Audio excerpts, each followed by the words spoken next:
اللہ تعالیٰ نے اس صورت میں بنی اسرائیل کا بہت زیادہ تذکرہ کیا. کیوں تذکرہ کیا؟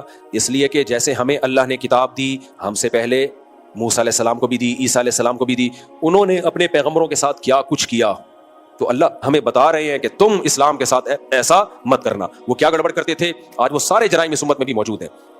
گڑبڑ یہ کرتے تھے، ایک آیت یہاں پر آئی، فرمایا کہ ان الذین یکتمون ما انزلنا من البینات والہدی من بعد ما بیناہ للناس، کہ ہم نے تورات اور انجیل میں ہدایت نازل کی، حق اور باطل کو بیان کیا.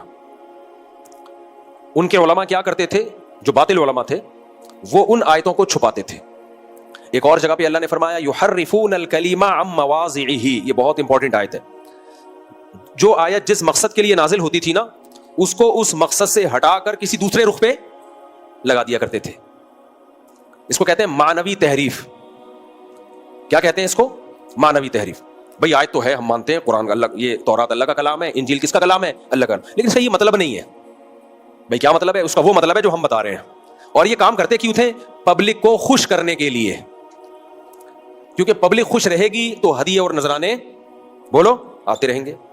آج جو لبرل اور سیکولر قسم کے علماء آ رہے ہیں نا سوسائٹی میں، ان پر بھی یہ آیت پورے طور پہ صادق آتی ہے، اور جو بدعتی علماء ہیں ان پر بھی پورے طور پہ صادق آتی ہے یہ آیت.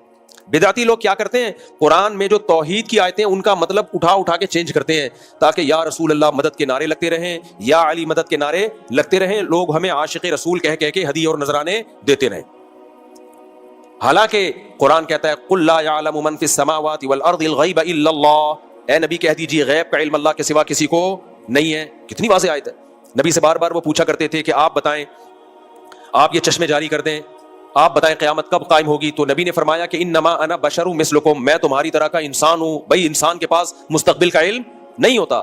جو باتیں اللہ مجھے بتا دیتا ہے تو میں بتا دیتا ہوں، مجھے کیا پتا قیامت کب قائم ہوگی. اور تم جو مجھ سے پوچھتے ہو کہ چشمے جاری کر دیں اور یہ باغات پیدا کرتے ہیں، حل کنت الا بشر رسولا، میں تو صرف بشر ہوں اور اللہ کا رسول ہوں، انسان ہوں.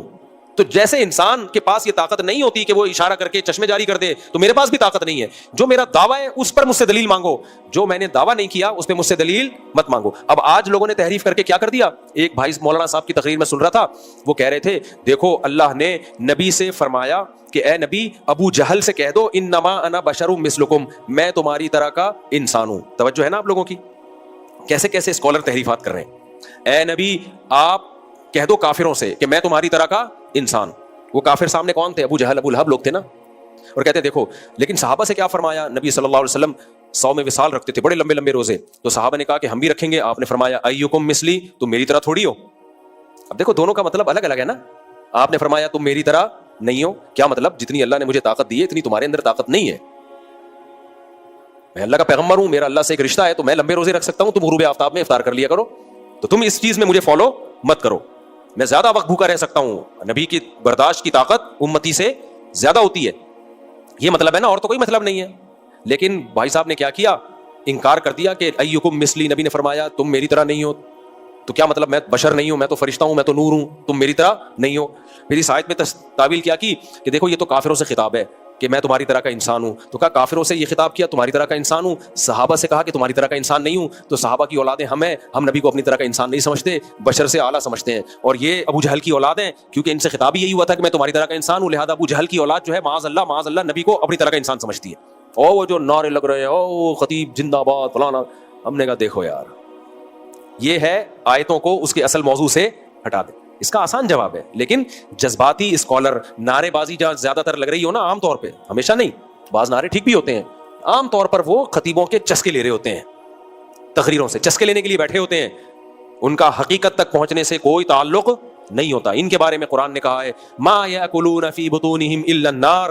ایسے خطیب اور ایسے اسکالر جن کو لوگوں سے واہ واہ مل رہی ہے اور ہدیے نذرانے مل رہے ہیں، یہ اپنے پیٹ میں جہنم کے انگارے ڈال رہے ہیں. جتنا کھانا ہے آگ کھا لو، یہ آگ ہے جو تم کھا رہے ہو.